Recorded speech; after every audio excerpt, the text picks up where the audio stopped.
সারাটা দিন সংসারের যতই কর্ম করি না কেন এই কর্মটা না করলে মনে শান্তি আসে না। অথচ দেখুন এই কর্মটাই কিন্তু আমি করতে পারি না। আমি জানি না এতে আমার পাপ হচ্ছে না পুণ্য হচ্ছে, সেটা কিন্তু একমাত্র ভগবানই জানে। আমরা যেমন 3 বেলা খাই তেমনি কিন্তু ভগবানকেও দিতে লাগে, আর অথচ আমি একটা বেলাও দিতে পারছি না। আমি যে একেবারেই ঠাকুরকে দিয়ে খাই না সেটা না, সপ্তাহের মধ্যে 2-3 দিন তো ঠাকুরকে দিতে পারি না। তার জন্যই কিন্তু আমার মনটা খুবই খারাপ লাগে।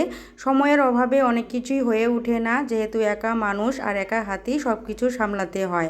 তো ঠাকুরের ওখানে গেলে কিন্তু মোট 1 ঘন্টায় লেগেই যায়, আর সেই ঘন্টাটাই আমি দিতে পারি না। তো যাই হোক, আজকে যেহেতু শনিবার আর ডিউটিটাও নেই, তারপরেও কিন্তু আমি সকাল সকালই উঠেছিলাম। উঠে দেখি প্রচুর পরিমাণে বৃষ্টি হচ্ছে। 1 ঘন্টা পরে কিন্তু বৃষ্টিটা থেমে গিয়েছিল। তারপরে কিন্তু আমি এই সকালবেলার আশিবাসী কাজকর্মগুলো সেরে নিয়েছিলাম।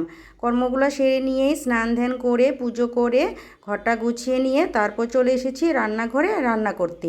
প্রথমে আগে ভাতটা বসিয়ে দিলাম, তারপর বসিয়ে দিলাম ডাল। আজকে আমি রহড়ের ডাল বানাবো।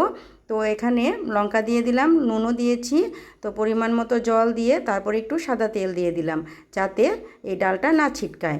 তারপর তো এই যে প্রেসার কুকারে ডালটা সেদ্ধ করে নিয়ে ফোড়ন দিয়ে নিলাম। এই আদা আর শুকনো লঙ্কা ফোড়ন দিয়ে ডালটা বানিয়ে নিয়েছি। এবার করছি মাছ ভাজা।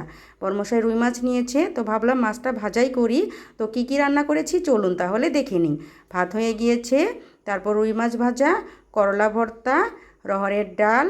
তো এগুলো হচ্ছে আজকের রান্নাবান্না। আর হ্যাঁ, এদিকে একটা সবজিও করেছি, যেহেতু আমি মাছটা খাবো না। তো যাই হোক, দুপুরবেলার খাওয়া দাওয়া একদম কমপ্লিট।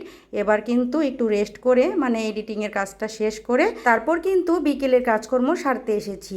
দেখুন সন্ধ্যায় লেগে গেছে প্রায়। আজকে এডিটিং করতে করতে একদমই মনে ছিল না যে সন্ধ্যায় লেগে গেছে। তারপর বের হয়ে দেখি প্রায় কিন্তু অন্ধকারই হয়ে গিয়েছে। তারপর কিন্তু ঝটপট করে কাজগুলো শুরু করে দিয়েছিলাম। এই যত বাইরে কাপড় চোপড় মেলে দেওয়া ছিল সব কিছুই ঘরে নিয়ে নিলাম। তারপর জানালা দরজাটা আগে বন্ধ করে নিলাম, নিয়ে কিন্তু ঘর ঝাড় দেওয়া, উঠান ঝাড় দেওয়া সব কিছু করে নিয়ে তারপর কিন্তু সন্ধ্যাবাতিটা দিয়ে নিয়েছিলাম। সন্ধ্যাবাতি দিতে দিতে আজকে 7টাই বেজে গিয়েছে। তারপর তাড়াহুড়ো করে ছেলেকে পড়াতে বসিয়েছি, না হলে ছেলে আবার ঘুমিয়ে যাবে। আচ্ছা, আপনাদের এই ব্লগটি কেমন লাগলো অবশ্যই কিন্তু কমেন্ট বক্সে জানাবেন। আর হ্যাঁ, কে কোথায় থেকে এই ব্লগটি দেখছেন এটাও কিন্তু কমেন্টে জানাবেন। এটা জানলে আমার খুবই ভালো লাগবে। আজকের মতো তাহলে আসি, টাটা, বাই বাই।